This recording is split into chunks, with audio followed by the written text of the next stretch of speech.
بسم الله الرحمن الرحيم، والصلاة والسلام على سيدنا محمد وأهل سيدنا محمد. اللهم صل وسلم وبارك على سيدنا محمد. نبدأ النهاردة كلامنا عن ماتش الأهلي والسموحة. ماتش كان وحش، ما كانش حلو خالص. يعني كون إن إحنا الأهلي ما يوصلش، ما يعملش هجمة واحدة على الفريق تستحق نقول دي هجمة خطرة طول ال90 دقيقة، فده كلام ما ينفعش. كون إن المدرب يعني بقاله كام ماتش، يعني يجي 10 مطوشة، كل ماتش بيلعبوا بتشكيل، ده شيء ما ينفعش. يعني انت امتى هتثبت على تشكيل؟ يعني انت اثبت على تشكيل وتغير منه لاعب او اتنين، انما ما يفضل ما يبقاش خمس ست لاعب كل ماتش، خمس ست لعيبه. ده ليه يعني؟ ده كلام مش حلو للنادي الاهلي. يعني احنا هنعمل ايه في البطوله؟ يعني انا الموسم بادئ، خسرت بطوله السوبر، وخسرت بطوله الدوري الافريقي، وبنلعب في الدوري. وماتش الدوري بتاعنا متعادل ماتشين، ماتش دجله يعني ما تعادلش فيه، يعني حرام يعني ان انا اتعادل فيه، وماتش سموحه. وهو طالع يقول لك اصل احمد سامي راصص اللعيبه. واحمد سامي راصص اللعيبه وانا الاهلي، انا عندي 50 طريقه ان انا افك اللعيبه دي، ان انا ادخل في وسط اللعيبه دي واجيب جون. انما انا مش هجيب ان احمد سامي كل الفرق بتلعب دفاع قصاد الاهلي. انت ما انتش عارف الاهلي ده نجم، الاهلي بطل، الاهلي ده اخطر فريق في افريقيا. انت الفرق الافريقيه بتلعب بتيجي تلعبك هنا دفاع، بتيجي تدافع. حتى الفرق الكبيره، يعني الوداد لما كان بيلعبنا اهو السنه اللي فاتت هنا اهو، كان بيدافع، ما بدأش يفتح غير لما جه في الجون. بدأ ان هو يفتح، برضك بيفتح عن استحياء وجاب جون. يعني انت لازم تفهم كمدرب كده. لو ما كنتش فاهم الكلام دوت فده عيب فيك انت، مش في اي حد تاني، مش في المنافس. المنافس هو ده طريقته. انا هاخد نقطة من النادي الاهلي ازاي؟ هاخد نقطتين من النادي الاهلي ازاي؟ هفوز بالماتش على النادي الاهلي ازاي؟ ممكن انا افوز بالماتش على النادي الاهلي بهدف واحد وخلصت، انا مش عاوز حاجة تاني، مش عاوز حاجة من الماتش. انت لازم تفهم، مش كل مرة انت بتطلع بتدي مبررات، وكل مرة انت بتطلع يعني عندك خمسة دفاع، خمسة متغيرين، ستة متغيرين، سبعة متغيرين. في حد يقول الكلام دوت؟ ده انت مرة يا اخي مغير 8. انت بتلعب في الاهلي، مش بتلعب في حد تاني. انت مدرب للنادي الاهلي، مش مدرب لاي نادي تاني. مدرب ليه جمهور وليه ادارته. وانا مش عارف انا الادارة ساكتة ليه كده بالمنظر دوت. يعني انا ازاي العب طول الموسم والبطولات ديت كلها، بلعب في 4 بطولات وما عنديش راس حربة؟ صلاح محسن ده مين اللي رجعه يا جماعة؟ لازم تفهموا ولازم تشوفوا مين صلاح محسن، ايه اللي رجعه تاني؟ ما صلاح محسن كان عندنا 4 سنين وقعد ومشي وقعد ومشي، ايه اللي رجعه تاني؟ ما عملش، مش عشان ماتش ادالك 10 دقايق حلو قصاد الاهلي وهو الاهلي بيلعب كان مع سيراميكا انا رجعه. يعني ايه لجنه، ايه لازمه اللجنه الفنيه اللي هي بتراقب اللعيبه؟ اما هو يقول لك لا، اقول له لا، صلاح محسن ده كان عندنا وحش، ما بيعملش اي حاجه. هم بيلعبوا بره، صلاح محسن نجم بره لانه مش في الاهلي. الاهلي بينزل ممسوك ومتكتف ومش عارف يعمل، انما بره، ما بره سيبوه يلعب لوحده، هو مش هيجيب جون. لازم احنا نفهم الكلام دوت. على العموم الاهلي خلص ماتش السموحه وسافر على تنزانيا.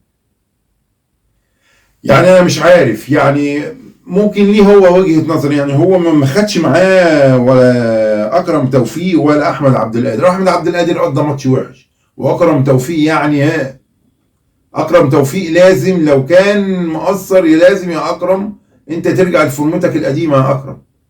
ما ينفعش كده. انا عاوزك، انا مش انا جمهور الاهلي مش زعلان منك، بس انا عاوزك. انت ليه بتفرط في نفسك ليه كده؟ ما تقوليش المدرب. لا، انا شفت الماتش، انت ما اديتش، مش ده اكرم قلب الاسد اللي احنا عارفينه. انا عاوز منك اكتر من كده يا اكرم. المهم نقول الاهلي سافر باللعيبه دول اللي هم احنا هنقولهم دلوقتي، اللي هو شريف، اللي هو الشناوي وشوبير وحمزه علاء، ده في حراسه المرمى. في الدفاع اللي هو معلول وعبد المنعم وياسر ابراهيم وهاني وخالد عبد الفتاح وكريم الدبيس ورامي ربيعه. في الوسط ديانج ومروان عطيه وامام عاشور والسوليه وكوكا وحسين الشحات وبيرسي تاو وطاهر محمد طاهر. في وقفشه وكريم فؤاد. في الهجوم كهربا وصلاح محسن. هو طبعا صلاح محسن مش هيلعب، هو كهربا اللي يعني ما فيش. وموديست دوت اللي احنا شربناه دوت متعور. انت عندك دلوقتي متعورين، اللي هو اللي عنده اصابه رضا سليم وكريستو وموديست وزعلوك وكريم فؤاد، دول ما يعني الحاله الفنيه. ومتولي احنا مش عارفين متولي ده اصابته، كل ما يرجع يعني يلعب ماتشين ويتصاب 10. ما ينفعش. مجلس الاداره لازم يبقى ليه راي في الموضوع ده، لازم يبقى ليه حل ويتصرف في الموضوع ده. النهارده كان الاتحاد الافريقي بيعمل لجنه رابطه الانديه الافريقيه. طبعا رابطه الانديه الافريقيه يعني وجود هاني ابو ريده في الاتحاد الافريقي منع ان الاهلي يبقى رئيس اللجنه رابطه الانديه الافريقيه. يعني مش عارف احنا هاني ابو ريده ده هيفضل ورانا لغايه امتى. المهم الرئاسه افريقيه، رئيس اللجنه رئيس نادي يانج افريكانز، هو ده رئيس الرابطه، وعنده 2 نائب، رئيس كايزر تشيفز ورئيس نادي نيجيري، نادي اكواي يونايتد النيجيري ده. والاعضاء اللجنه التنفيذيه اللي هم الاهلي والرجاء البيضاوي المغربي والهلال السوداني، دي اعضاء اللجنه التنفيذيه. يعني دول اللجنه اللي اتعملت. اما نشوف هي اللجنه بقى بتتقال عاوزه ايه، هتعمل ايه.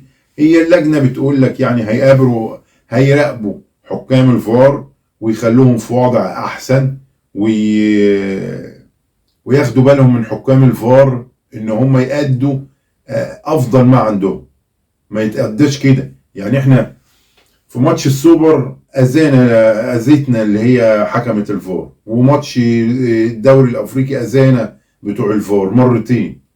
يعني مش هينفع الكلام كده. يعني ما نحسن الاداء، هي تطوير المباني والانشاءات، دي اعمال اللي هي، وتطوير الشباب الافريقي واسمها ايه ديت، والمنافسه العالميه وتعظيم ارباح الاتحاد الافريقي والانديه الافريقيه وتعظيم الارباح. يعني شوف البطوله احنا نخلي ليها تبقى ليها ارباح. احنا الانديه الافريقيه بيكبر الانديه الافريقيه ويخلي ليها بقى ليها ارباح وليها دخل، ويتعظم من الرعاة للاتحاد الافريقي، من الرعاة للانديه. ده اللي احنا عاوزين نقوله. والنهارده كان في ماتشين، الاتحاد وزد تعادلوا 0-0، والمقاولين وفاركو تعادلوا 1-1. وبنقول في النهاية السلام عليكم ورحمة الله.